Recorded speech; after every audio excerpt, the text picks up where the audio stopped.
しんちゃん、回転なひろみです。私は今ベトナムホーチミンのここグエンフエ通りにいます。ここの長い通りが、広場みたいな感じなんですけど、グエンフエ通りといっていろんなイベントとかたまり場であったりとか、ちょっとお祝い事、旧正月とかのお祝い事には綺麗なイルミネーション、ライトアップがされるような、本当もうベトナム人にとっての憩いの場と言ってもいいのかな、そんな通りにいます。今日はですね、このグエンフエ通りに面したこの辺りをね、ちょっと紹介しようと思います。ここら一帯は市街地のもう観光地の観光中の観光の名所なんですけど、ここにあるのが市民歌劇場、ちょっと裏側かな、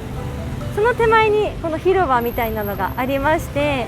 グエンフエ通りの先っぽにはホーチミン市人民委員会庁舎という、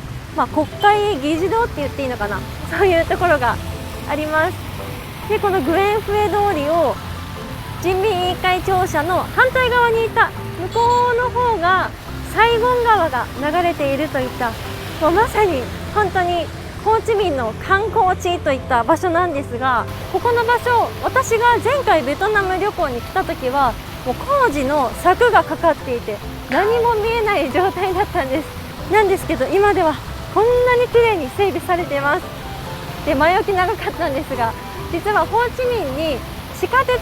メトロが開通する予定なんです。当初の予定だともうとっくにできているはずなんですが、ちょっと延期してまだできていない感じなんですが、それでもちょっとずつ工事が進んで刻々と開通に近づいているのかなといった感じがします。でなんでこれを皆さんにお伝えしたいかと言いますと、この地下鉄は日本製の電車が走ります。あそこにね、日本の旗も見えるのでちょっと見に行きましょうか。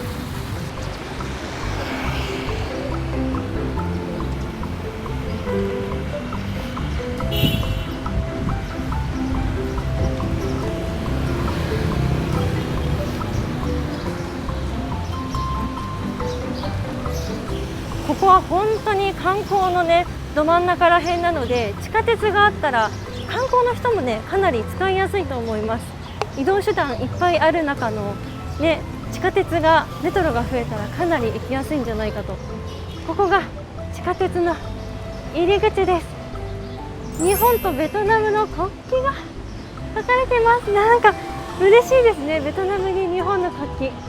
ここはニャーハッタインホオペラハウス市民歌劇場駅の入り口です。こう見たらなんか日本の地下鉄の入り口と結構似てますよね。なんか馴染みある感じの、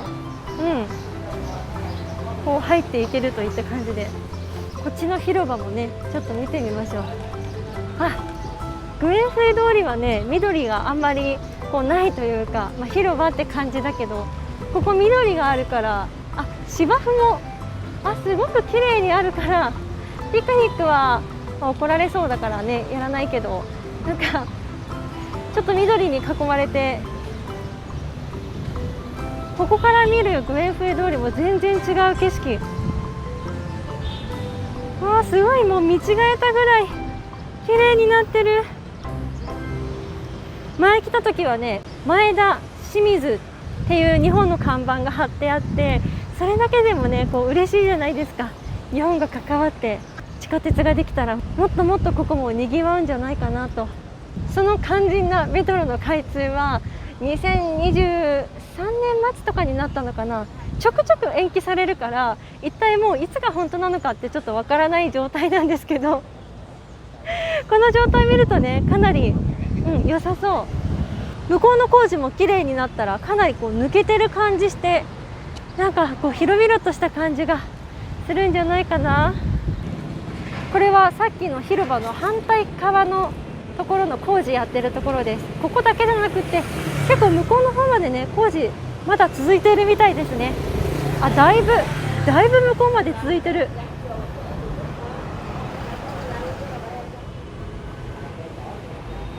そしてこちらにもベトナムと日本の旗、嬉しいな、嬉しい。中ちょっと見えるよ。綺麗だ。入ってみたいですね。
ベトナムには電車っていうものが走っていなくって、統一鉄道っていう南北を縦断する電化されていない鉄道は走っていたんです。なのでこの日本製の地下鉄電車がベトナム初の電車なんじゃないかなっていうふうにみんな思っていたんですけど、北の首都ハノイの方で去年中国製の電車ができて、なんか先抜かされちゃったって、別にね競争ではないけど先にもうそっちが開通したので、もうそれに続いてねこっちも頑張ってほしいし、